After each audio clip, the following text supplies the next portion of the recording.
Welcome to Mythos AI, your source for Cliff's Notes on complex subjects. Join Anna and Phil for yet another engaging conversation. Okay, so have you ever been scrolling through your feed and it's like, bam, one giant ad for, that one kind of action movie? Yeah. It's everywhere online. The same faces, the same explosions. Makes you wonder. Right, like the whole internet's got the same poster. And Yeah. it's interesting you notice, though, because that's really just the surface. And this is our deep dive today. Somebody asked, is everything online, basically, America? And we're going deeper than just seeing the same brands everywhere, right? Way deeper. We're talking about how American values are built into the internet itself. Where do we even start with something that big? Well, even before we had the internet, like way before, America was already good at this, exporting its culture. Think about those old movies, Casablanca. Oh, class. Set in Morocco, exotic, right. But the core of it, totally American ideals playing out. And it's not just movies, right? Music's huge for this. You've got jazz, rock and roll, later on hip hop. Each one blew up globally, Global phenomenon, yeah. but at their heart, American creations. 100%. And it wasn't just trends either, it's deeper. They kind of painted this picture of what American life was, the dreams, what people worried about, and that resonated. So by the time the internet comes along, and it's not like a blank slate anymore, right? Preloaded, kind of. Yeah. Built on that foundation of American influence already. Okay, so then internet explodes, everyone's hyped, right? Information superhighway, breaking down walls. Did we get that utopia? Be honest. I mean, in some ways, yeah. The access to info we got now, unimaginable back then. But, and this is key, Always a but, right? Yeah. What's the catch? it didn't erase the power structures who had it before. If anything, the internet made them stronger. So what happened? Think about the biggest names online, right? Facebook, Instagram, still YouTube, American companies. True. These platforms, someone designs them, codes them, runs them, and those people, they got their own understanding of the world, their culture. Whether they realize it or not, it's baked in. Exactly. And this is where it gets really interesting, right? Because now we're not just talking about what's online, but how it gets to us. Cue the algorithm music. The algorithms, they're the real decision makers behind the scenes. So they are controlling what we see. Think of it this way. You're scrolling, right? An algorithm picks what you see first, based on tons of stuff. What you like before, what your friends are into, even what time of day it is. So it's not just this neutral system showing me everything out there. No way. So I'm training it right now just by listening to this, aren't I? You got it. But because people made them, those algorithms, they can inherit our biases, even if they don't mean to. It's all in the data they learn from. Okay, I need an example. How does this play out in the real world? Let's say you're researching, I don't know, a political thing, right? Big topic these days. An algorithm, it's trying to keep you on the site, right? Keep me clicking. So it might show you mostly articles that already match your views, even if there are other sides, just as valid, you know? So you end up in this bubble, reinforcing what you already think, but missing the bigger picture. That's how those echo chambers everyone talks about, that's how they happen. Bingo. Yeah. Like building a house. You might not want to copy your neighbor exactly, but But if you're using the same blueprints, same stuff. you're going to end up with something pretty similar. Okay, but this goes deeper than just news and stuff, right? Oh, yeah, way deeper. Think about those beauty filters everyone uses on social media. Oh, right. What standard of beauty are those filters showing as good? Never thought of it like that. They lean towards Western standards a lot of the time, even by accident.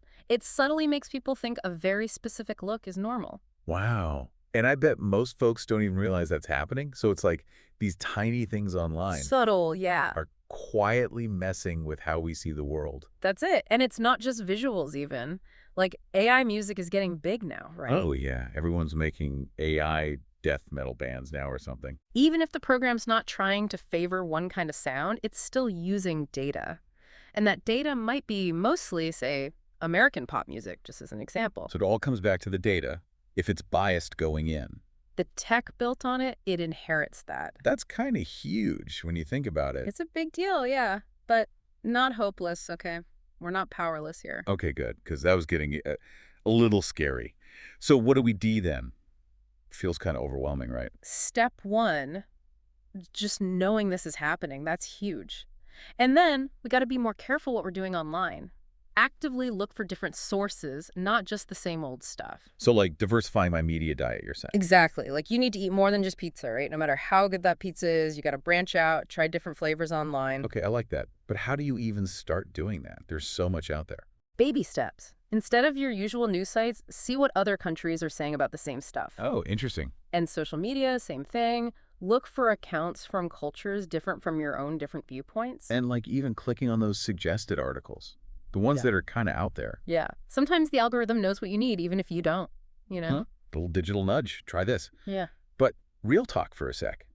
Does my one click actually do anything? Oh, it does. More than you think. Every click, every like, it's a signal to those algorithms. Like I'm voting with my click. Exactly. You're saying, show me more of this, less of that. It all adds up. Okay, I can dig it.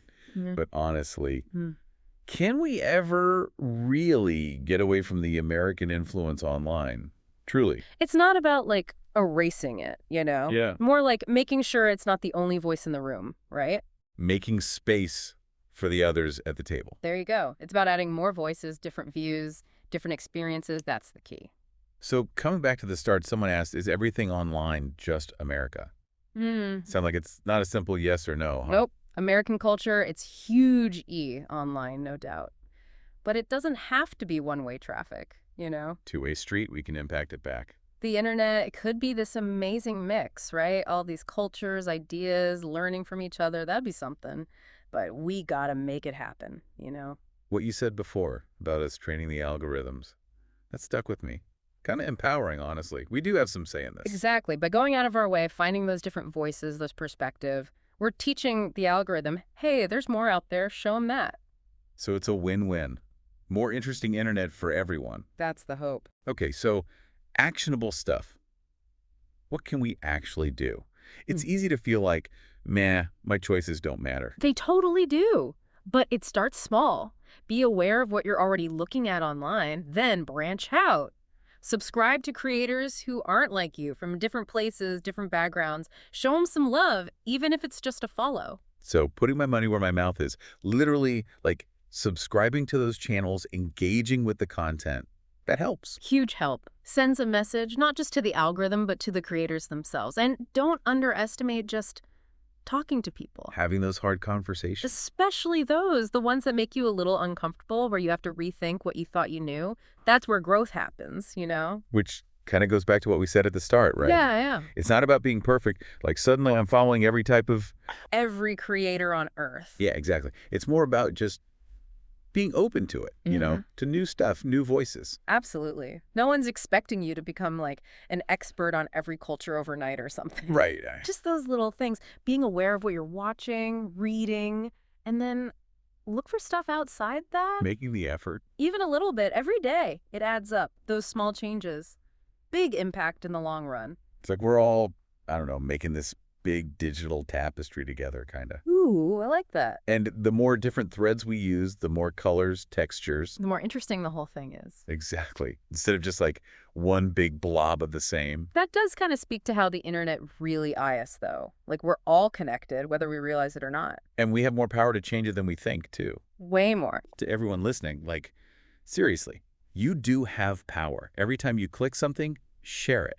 You're shaping what this thing is. It's a journey, right? Figuring it all out. So keep exploring.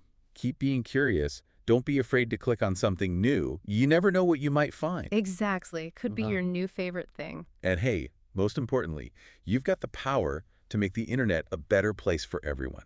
More welcoming, more interesting. Couldn't have said it better myself.